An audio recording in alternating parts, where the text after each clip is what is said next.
Hello and welcome into the 3D.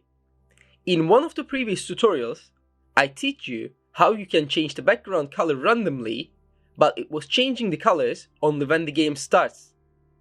In this tutorial, I will teach you how we can change the colors while we are playing the game.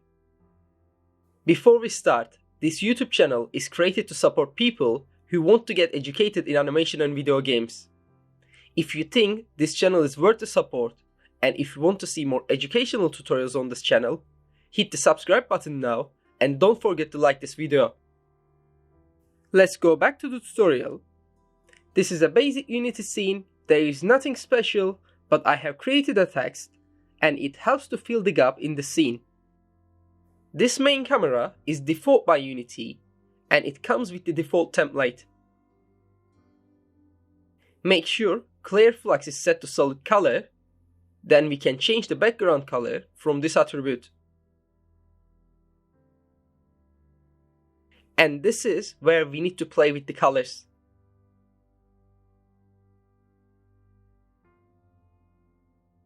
First, go under your Assets folder, right-click on this area and create a folder. Let's rename this folder as Scripts, and I will keep all the scripts that I will create inside this folder. In this case, I just have one script, so it doesn't matter that much, but if you have lots of scripts, it is essential to keep them in one folder. Inside this folder, right-click and create a C# script. This will be our background color script, so it will make sense if we rename this as background color. Let's give it a few seconds.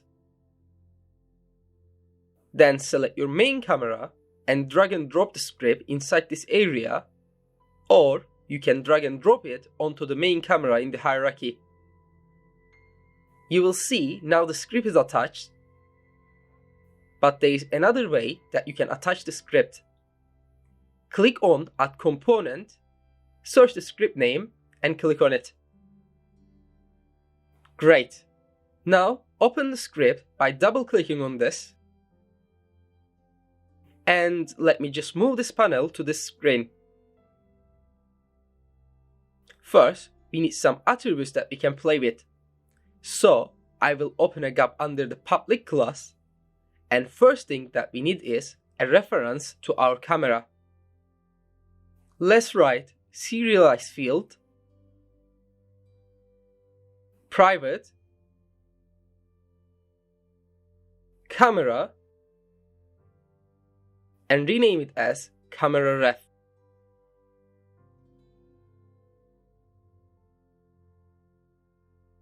Under this, let's write serialize field again, make it private, call the color attribute, and make it array by adding square brackets. Name it as colors. Under this, serialize field, private, and we need a float value to control our color change speed. So I will name it as color change speed. Now we need another float value to control the time. So let's write serialize field, private, float, and time.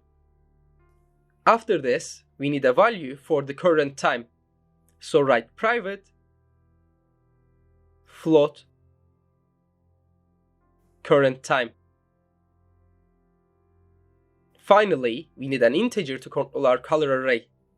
Create it by writing private int color index. In the next step, I will create an awake function. This function is really similar to start function, but the difference is awake function is called after all objects are initialized. So inside the awake function, we need to tell that our camera reference equals to camera.main. Now the engine knows where to get the camera reference.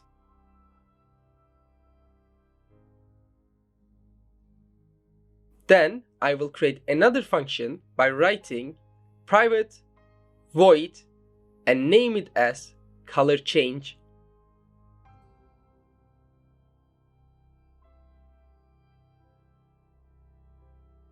Inside this, write camera ref dot background color,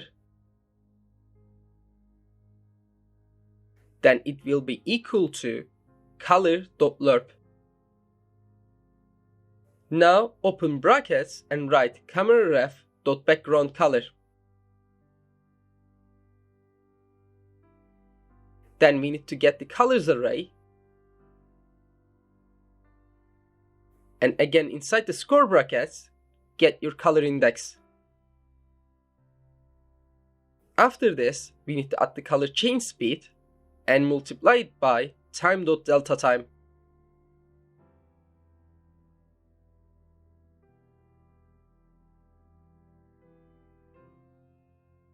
Let me explain what we made.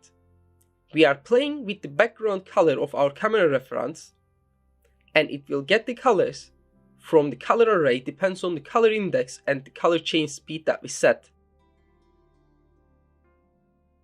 Great.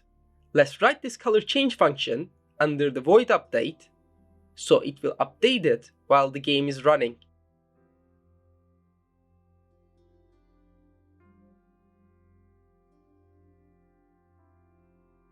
Now we need to create another function, so let's write private void and name it as color change time.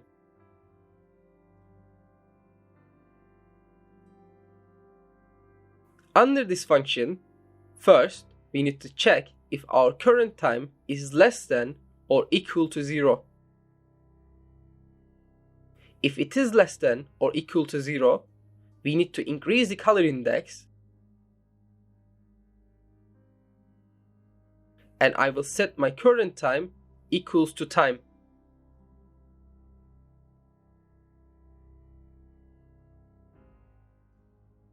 Else, set the current time minus equals to time.delta time. The script is almost done. There are 2 more functions that we need to write. First one is private void check color index. Under this, we will reset the color index if it is more than array's length.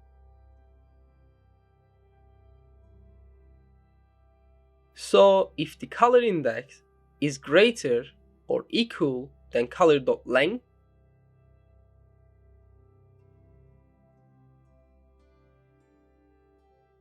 write color index equals 0.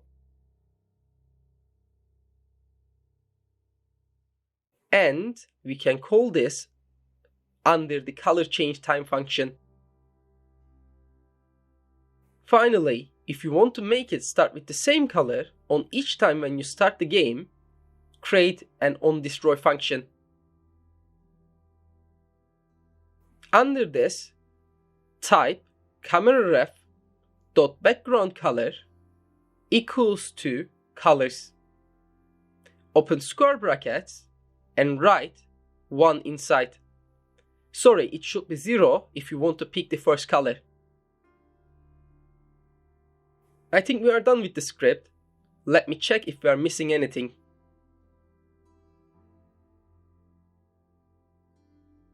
Okay, finally we need to call the color change time function under the void update, and we are done with the script. Let's close the Visual Studio, go to your main camera, and under the background color script, you will see that we have a color array, color change speed, and time attributes. By pressing this plus icon under the color array, you can add as many colors as you want. I will create 6 colors, and I will make the first one our default color. Let's add different colors to each element.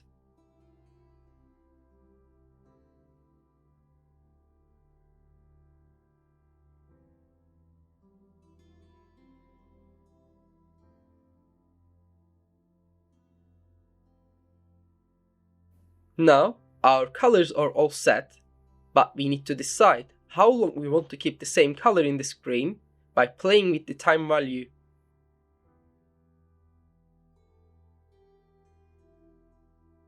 We can make it every 2 seconds or maybe every 4 seconds, and color change speed, I will make it 2 and press play.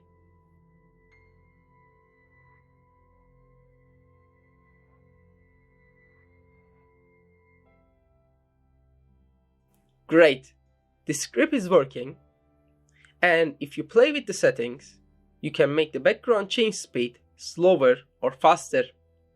Or if you change the time settings, you can decide the color duration.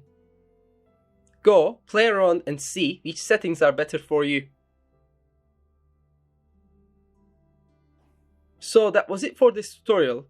If you like to see more content on this channel, please comment down below and don't forget to like and subscribe to the channel.